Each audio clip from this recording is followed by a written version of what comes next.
Здравия всем слушателям и подписчикам моего канала. С вами Виктор Максименков. И в этом видео предлагаю рассмотреть исторические свидетельства с участием НЛО.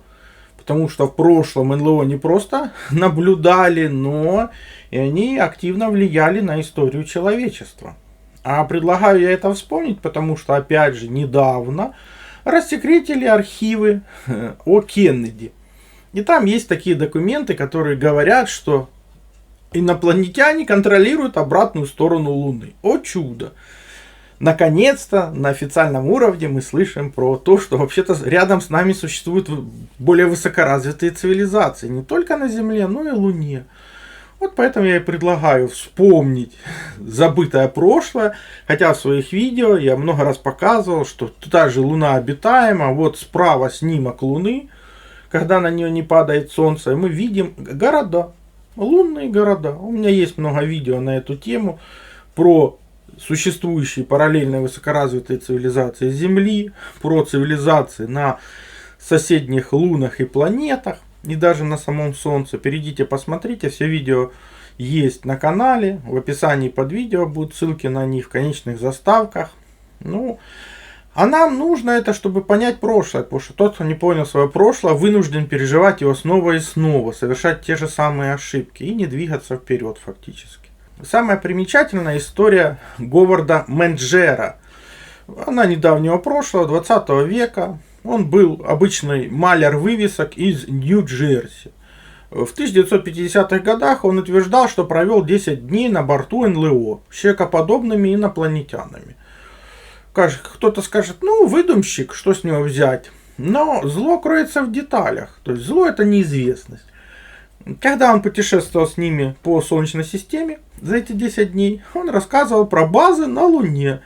О чудо, про которые нам только недавно рассекретили информацию. Он говорил, что и Марс пригоден для жизни частично, так как там есть подземные города. То же самое я говорил в своих видео и показываю эти магнитные аномалии. И утверждал, что для живых существ типа человека нужен магнетизм. Если его нет, значит надо его создавать искусственно. И мы видим вот эти магнитные аномалии на Марсе, которые, скорее всего, есть основой подземных городов. Понятно, что есть и другие планетарные станции, невидимые для человеческого глаза в нашей Солнечной системе. Опять же, детали, которые он указывает. Он говорил, что их корабль использовал магнетизм и свет для движения, и работал в диапазоне частот, невидимых для нас. Поэтому мы редко видим их. Только если они сами этого не хотят. Он провел у них 10 дней, по его ощущениям. Но время, это которое прошло на Земле. А вот сколько было на корабле времени проведено, он не знает, потому что время там текет по-другому. Менеджер сказал, что существа предупредили, Земля в опасности из-за ядерного оружия, разрушения окружающей среды и духовного упадка. Они подчеркнули важность повышения человеческого сознания и обучения жизни в гармонии с универсальными законами.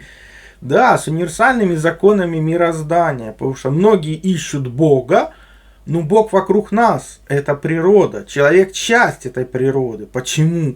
У славян единый Бог — это род, а все остальные боги — это просто его проявление.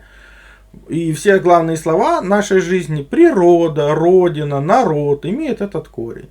То есть здесь человек, мягко говоря, никакого отношения к славянству не имеющий, в принципе, нам рассказывает то же самое. И показывает нам те нюансы, которые мы и так видели в прошлом. Потому что на том же магнетизме работал летающий город, который мы видели описанный в романах. Мы видели этот магнетизм, описанный в индивидуальных летательных аппаратах древних. И тут он рассказывает нам то же самое. Плюс, опять же, тот же свет. То есть это даже не свет, а вход в резонанс со стоячей волной, из-за чего корабль путешествует даже не на своем двигателе, а именно на энергии стоячей волны звезд, планет, что позволяет ему передвигаться очень быстро. Фактически то же самое мы читали в древних сказках. Его спрашивали, зачем вы это рассказываете людям, они вас не услышат. И не поверят. Он говорил, я рассказываю эту историю, потому что послание было важнее, чем вера в него. То есть он свою работу сделал. А вот сделаете ли вы свою работу и поймете ли их послание? Кстати, он написал книгу «Из космоса к вам». Ну, понятно, что она мало кому сегодня интересна. Ну, таких исторических свидетельств масса. Они есть на всем протяжении истории. 12 июня 1970 года взорвалась сфера в небе над Алансоне. Это Франция. И вышел человек в серебряной одежде. То есть это видели 2 мэра, врач и 5 других уважаемых горожан. Эта сфера со временем взорвалась. Отчет об этом был направлен в Академию наук Франции. Воронка от взрыва оставалась много лет, но никому это было не интересно. 1729 год. Мыс Фенис, Террари, Галисия, Испания. Незнакомцы с неба. Удивительное событие. Сообщается, люди увидели большое облако, которое затем спустилось вниз. 3 мужчин вышли из облака, пообедали на рынке, затем вошли в облако, стоявшее на улице, и оно взлетело и полетело на юг. То есть об этом пишется в источниках 1729 года. То есть получается, что перед нами жители высокоразвитых цивилизаций, как минимум Земли, и они имеют такую же биологию, такое же строение, они просто вышли, попробовали то, что хотели, и улетели в свои миры. Может, как раз миры Олимпа, вот этих округлых, летающих, искусственных магнитных платформ. Ну, или мир Слави по-славянски. То есть, таких свидетельств просто огромное количество. Вот как раз свидетельство конкистадора из Америки, это 16 век. В чем же там суть? Суть в том, что он описал свидетельство, которое получил от туземцев, про то, что к ним спускались с неба старик на белом коне. И он сказал этим индейцам: бегите, все эти христиане зарежут вас. И их страх был так велик, что они начали бежать. Они, индейцы, рассказали больше. За 3 дня до того, когда эти индейцы переходили реку Биу-Биу, чтобы одолеть нас, среди них упала комета, которые многие видели христиане в нашем форте. Когда она летела и светилась большой яркостью, из нее вышла красивая женщина, тоже в белом, которая сказала им: служите христианам, не идите против, потому что они очень храбры и убьют вас всех. И когда она ушла, пришел дьявол, их начальник, и он сказал им собрать большое множество людей, что они пойдут с ними, потому что, увидев его, мы бы упали замертво от страха. То есть перед нами целых 3 свидетельства, как бы другие цивилизации пытались повлиять на исторические события. Ну, что произошло, то произошло. Подобных чудес в мире хватало во все времена. 1521 год. Испания, Куэнка. Доктор Таральба вступил в контакт с Зикиэлем, существом, которое научило его многим секретам и доставило его по воздуху в Рим. Туральба получил такую известность благодаря своим вновь обретенным знаниям и лекарствам, что даже Сервантес упомянул его в своем Дон Кихоте. Помните правдивую историю о докторе Туральбе, говорил Кихот, который был похищен дьяволом, летел по воздуху и через 12 часов прибыл в Рим. В 1525 году он стал личным врачом овдовевшей королевы Португалии Леонор. Ну, извините меня, 1521 год, это путешествие из Испании в Рим за 12 часов невозможно даже в теории, только на каком-то механизме, летательном аппарате. Понятно, что инквизиция сразу заинтересовалась этим вопросом, его осудили, арестовали, пытали, приговорили к тюремному заключению. Он постоянно утверждал, что, дорогие друзья, я ж никаких контрактов с этим Зикиэлем не заключал. Ну да, перенес, ну как бы, что дальше-то? Никому не служу, а знания применяю для вас. Его все-таки в итоге отпустили, но крови попили знатно, понятно. Отпустили, потому что он обладал знаниями, которые превышали знания всех известных лекарей той эпохи. Вот и весь секрет. То есть он был супер полезным человеком. И стал этим человеком благодаря путешествию с внеземной какой-то технологией, либо технологией других более высокоразвитых цивилизаций Земли. Подобных свидетельств множество. Опять же, рукопись перед нами 15 века слева. Непонятно, зачем женщина крутит колесо. И тут появляется НЛО шарообразный. Ну, может, как раз это какой-то сигнал вызова этого НЛО. И подобных свидетельств на религиозные темы, где мы видим, что перед нами какие-то летающие объекты, их на самом деле множество. То есть подобных гравюр, артефактов, изображающих все святое, священное в виде летающих тарелок, их хватает, и мы дальше их встретим. То же самое происходило и в Китае. То есть 11 век, 1036 год по современному исчислению. Тайчин, Китай. Облако, несущее женщину с неба, опустилось в спальню дочери Ван Луня, и она забрала девушку с собой на небо. Вот что пишут китайские историки. Шэн Гуа. Во время царствования Цзинью, то есть это 1034-38 года, в дом ученого из Тайчиня по имени Ван Лунь прилетела богиня с неба на облаке и залетела в спальню его дочери. Эта богиня умела писать и была очень хорошенькая. Облако плыло под ее ногами, и она двигалась быстро, без усилий.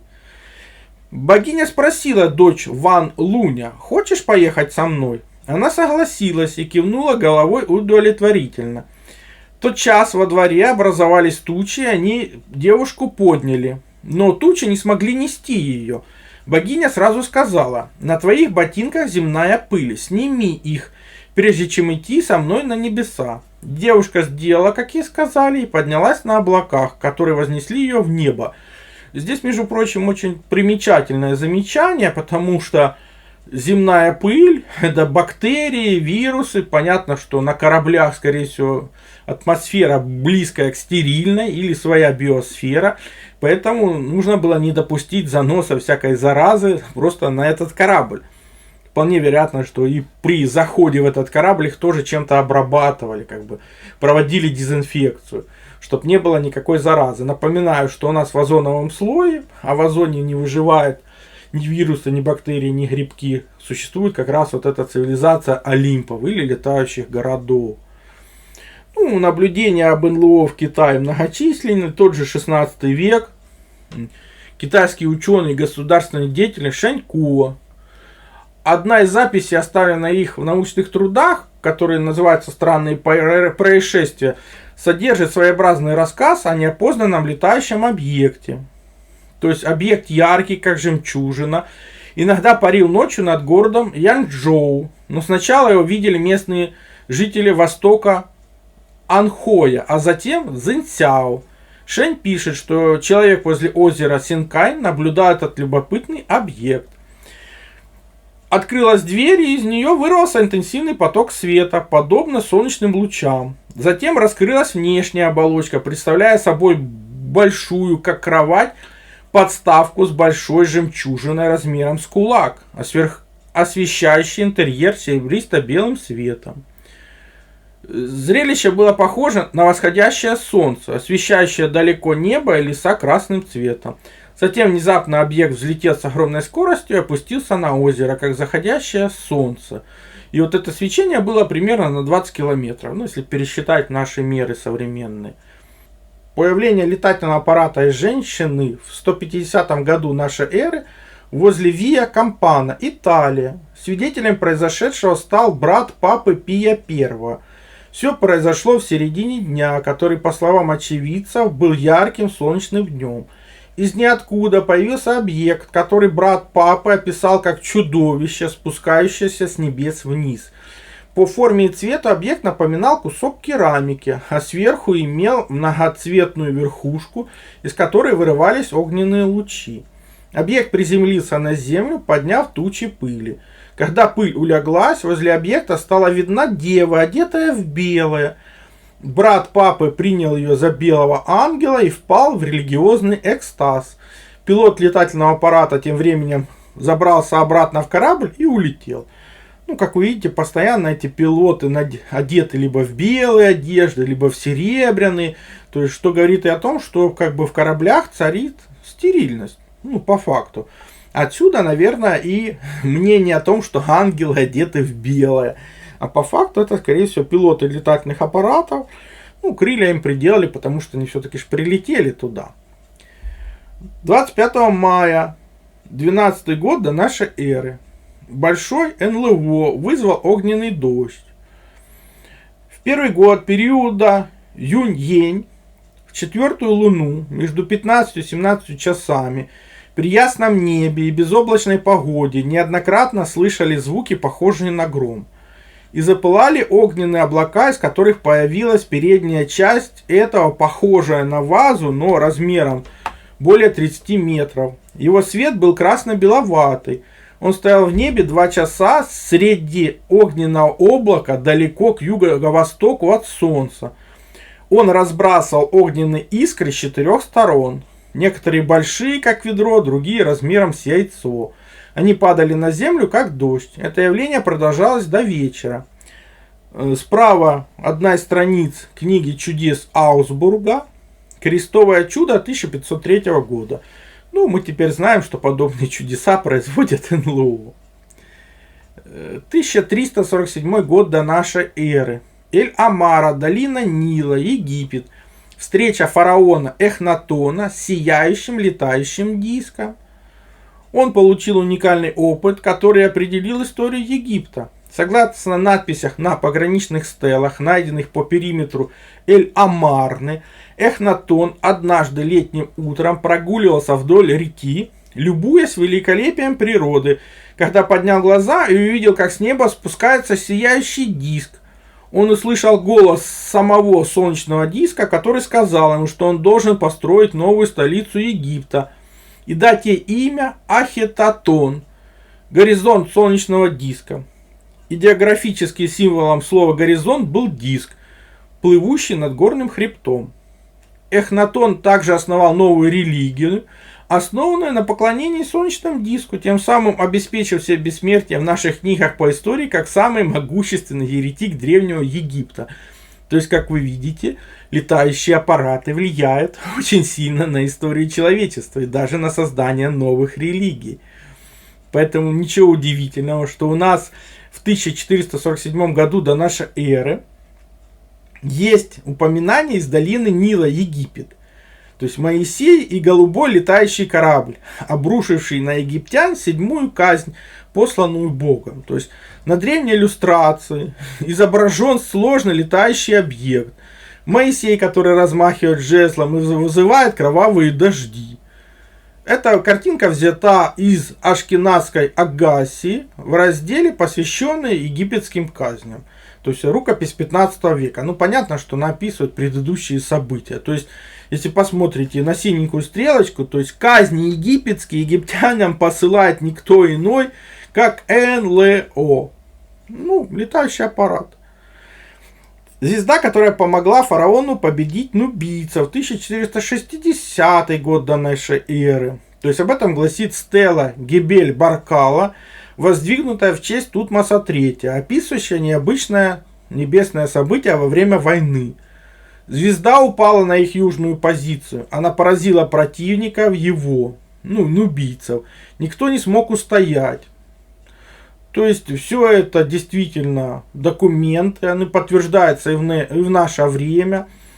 Как раз в немецком египтологическом журнале «Египетский язык и древности», который был опубликован в 1933 году, действительно подтверждается этот текст, это событие. Опять же, то есть НЛО влияют даже на ход истории. И это, по крайней мере, то, что мы прочитали, знаем. А фактически иногда они даже формируют новую историю. Потому что, опять же, история Китая начинается с кого? С легендарного первого императора Хуанти, или Желтый император. Так это 2637 год до нашей эры. Он ввел календарь, который сохранился в Китае по сей день, для обозначения дат, праздников. И, как говорят, был предком всех ханьцев. Имел дракона по имени Чанхуа, который мог переместиться в пространстве с огромной скоростью. В одном древнем труде упоминается, что он родился в Земле, внимание, где рождаются Солнца. А Солнце вообще рождается ближе к центру нашей галактики. И было ему более 3000 лет. Огромная скорость, которую развивал дракон-треножник, влияла на ход времени, воздействуя на процесс старения. Внимание, но об этом же говорили нам в 20 веке. Тот человек, с которым мы начали видео, говорит об том же самом. И это же мы видим в источниках, которым 2637 лет. Упоминается о том, что Хуанти изготовил 12 гигантских зеркал неизвестной природы и разместил их за Луной. А также он создал чудесных драконов, летающих в облаках. Указаны даже размеры этих драконов-треножников около 4 метров в высоту.